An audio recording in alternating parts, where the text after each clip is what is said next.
तुमने सारी जिंदगी कष्ट उठाया, आज जब सुख की बारी आई तो तुम चली गई।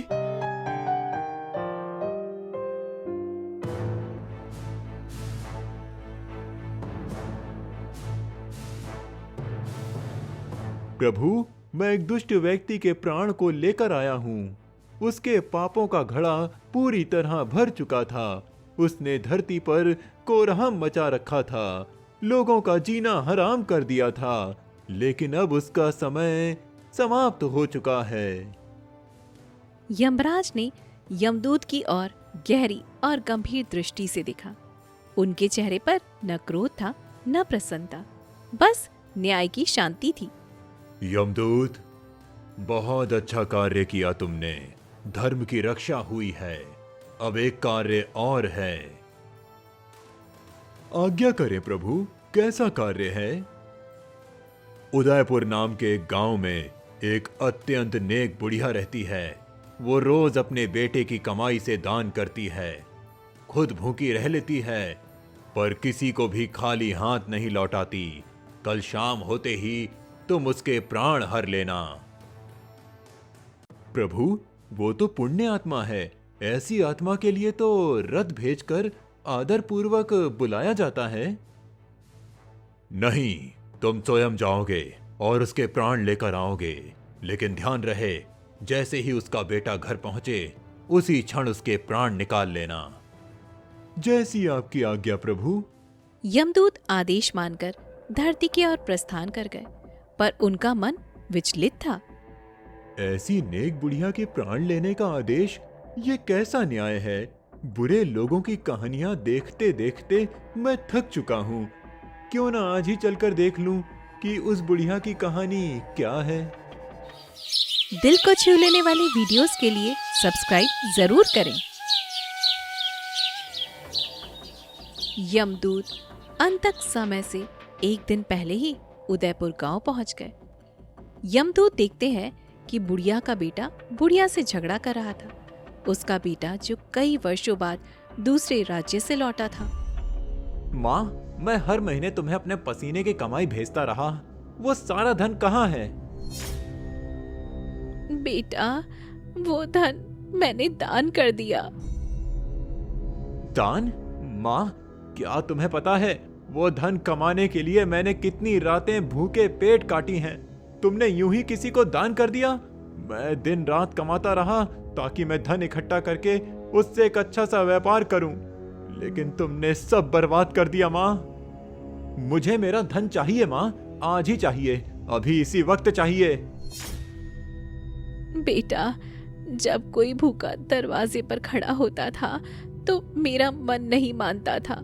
मैं सोचती थी भगवान ने तुम्हें कमाने की शक्ति दी है तो उसका उपयोग किसी नेक काम में हो। मुझे तर्क नहीं चाहिए, मुझे मेरा धन दो। तुम कैसे भी करके मेरा धन मुझे लाकर दो, नहीं तो मैं तुम्हारी इस झोपड़ी को आग लगा दूंगा। बुढ़िया की आंखें भर आईं। थकी हुई आवाज में उसने कहा, बेटा, तुम्हारा कमाया हुआ धन मैंने भगवान को दे दिया। ये बात बुढ़िया ने बस यूं ही कह दी, पर बेटे का क्रोध और भी ज्यादा भड़क गया। भगवान को दे दिया? तो बताओ माँ, भगवान कहाँ मिलेंगे? बेटा, तुम भगवान को ढूंढोगे तो वो जरूर मिलेंगे, और जब मिल जाए तो उनसे अपना धन वापस मांग लेना। बुढ़िया की बात बेटे के हृदय को छू न सकी। क्रोध और अहंकार में उसने गठरी उठाई। ठीक है माँ, मैं खुद भगवान को ढूंढूंगा और उनसे अपना धन वापस लेकर रहूंगा।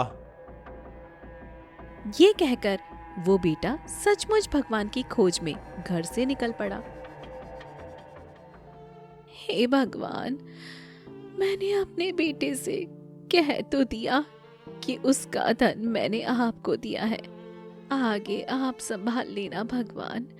मेरे बेटे को उसके मेहनत का धन दे देना। झोपड़ी के बाहर खड़े यमदूत अंत तक ये सब कुछ देखकर स्तब्ध रह गए। चलते चलते मोहन घने जंगल के रास्ते से गुजर रहा था। अचानक उसकी नजर एक जंगली घोड़े पर पड़ी जो बार बार इधर उधर देखकर डरावा सा खड़ा था। चलो इससे ही भगवान का पता पूछ लेता हूँ। घोड़े भाई, क्या तुम भगवान का पता जानते हो? घोड़े ने सर हिलाया और भारी सांस लेते हुए बोला, नहीं मुसाफिर, मैं भगवान का पता नहीं जानता, लेकिन अगर तुम भगवान की तलाश में हो तो मेरा भी एक सवाल उनसे पूछ लेना। कैसा सवाल? मैं हर समय डर में जीता हूँ। डर रहता है कि कहीं कोई शेर बाघ मेरा शिकार ना कर ले। रात के अंधेरे में तो मुझे चैन की नींद भी नहीं आती। भगवान से पूछना, क्या मेरे डर का कोई अंत नहीं? ठीक है घोड़ा भाई, भगवान मिलेंगे तो मैं आपका सवाल जरूर पूछूंगा। मोहन ने घोड़े की बात मन में रखी और आगे की ओर बढ़ गया। बहुत दूर चलने के बाद मोहन थककर चूर हो गया। मोहन एक पुराने आधा सूखा हुआ पेड़ के नीचे विश्राम करने लगा। कुछ देर विश्राम करने के बाद वो खुद से बातें करता है। अभी पता नहीं भगवान कब मिलेंगे, लेकिन जब तक नहीं मिलेंगे मैं रुकूंगा नहीं। मैं उन्हें ढूंढता रहूंगा। तभी पेड़ से आवाज आई, ए मुसाफिर, मैंने तुम्हारी बात सुन ली, मुझसे रहा नहीं गया तो मैं बोल पड़ा। मोहन आवाज सुनते ही सन्न रह गया और चारों तरफ देखने लगा कि आवाज कहां से आई है। और मोहन डरते हुए बोला, ये आवाज कहां से आ रही है और आप कौन हैं? सामने आइए। मैं पेड़ बोल रहा हूँ जिसके नीचे तुम विश्राम कर रहे थे। क्या तुम भगवान की तलाश में निकले हो मुसाफिर? मोहन आश्चर्य से उस पेड़ की तरफ देखता है और कहता है, हाँ पेड़ महाराज, मैं भगवान की तलाश में निकला हूँ, अपनी मेहनत की कमाई उनसे वापस मांगने के लिए। क्या तुम उनका पता जानते हो?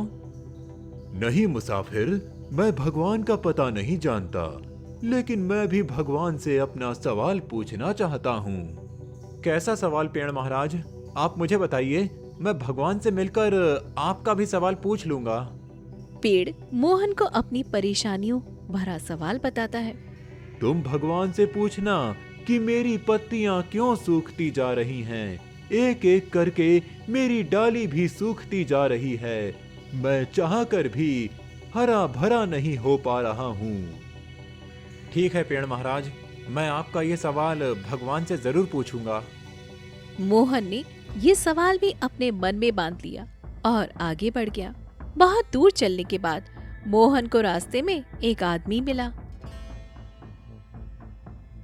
कहाँ जा रहे हो भाई? मैं भगवान की तलाश में जा रहा हूँ। आदमी ने आश्चर्य से कहा, भगवान? वो तो अभी अभी तुम्हारे घर गए हुए हैं, तुम्हारा धन वापस करने के लिए। ये सुनते ही मोहन के चेहरे पर खुशी छा गई। लेकिन मैं दो लोगों के सवाल भगवान से पूछने निकला हूँ, अब उनके जवाब कैसे मिलेंगे? उन दोनों सवालों के जवाब मैं देता हूँ, तुम बताओ।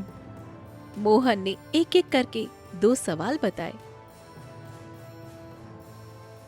उस पेड़ को कहना कि तुम्हारे नीचे खजाना गड़ा हुआ है। जब तक वो खजाना निकाला नहीं जाएगा तब तक वो पेड़ हरा भरा नहीं होगा। और उस घोड़े से कह देना, अगर वो किसी इंसान का पालतू बन जाए तो उसे कभी डर नहीं रहेगा। इतना कहकर वो आदमी मुस्कुराया और धीरे धीरे मोहन की आंखों से ओझल हो गया।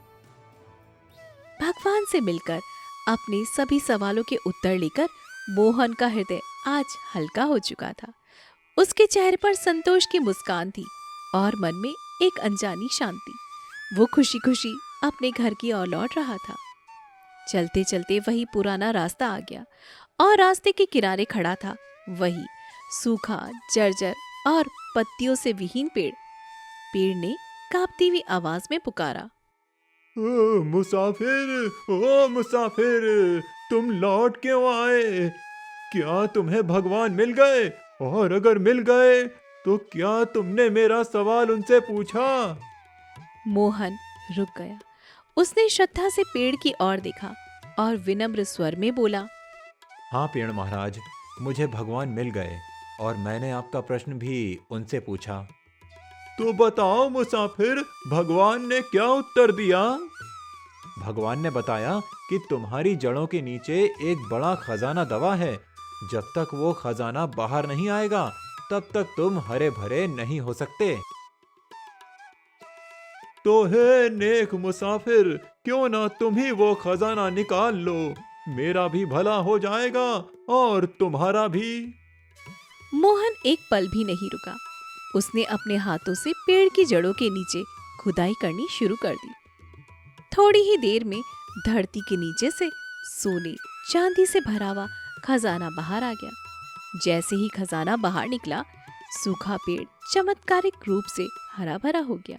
डालियों में पत्ते आ गए और मोहन खजाना समेटकर आगे बढ़ चला। वो थोड़ा आगे गया ही था, उसे वही डरा सहमा जंगली घोड़ा मिला। ए मुसाफिर, क्या तुमने भगवान से मेरा सवाल पूछा? अगर पूछा है तो कृपा करके बताओ। हाँ भाई, मैंने तुम्हारा सवाल भगवान से पूछा और भगवान ने कहा है कि अगर तुम किसी नेक इंसान के पालतू बन जाओ तो तुम्हें हमेशा के लिए शेर बाघ के डर से मुक्ति मिल जाएगी। घोड़े की आंखों में चमक आ गई। उसने मोहन से कहा, तो हे मुसाफिर, तुम बहुत नेक लगते हो, क्यों ना तुम ही मुझे अपना बना लो।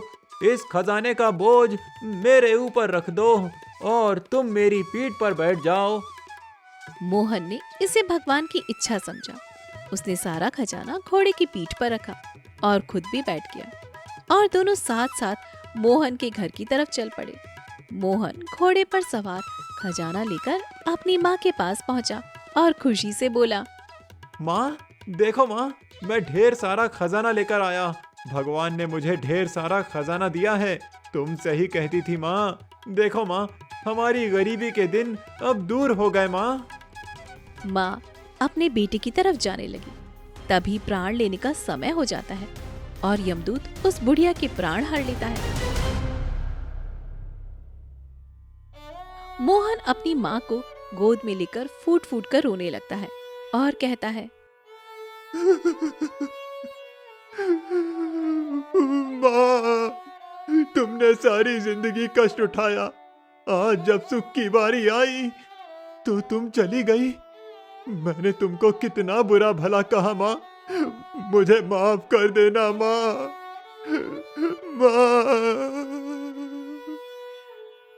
बुढ़िया की किस्मत और बेटे का विलाप देखकर यमदूत बहुत दुखी हुआ, लेकिन फिर वो आत्मा लेकर यमलोक चला जाता है।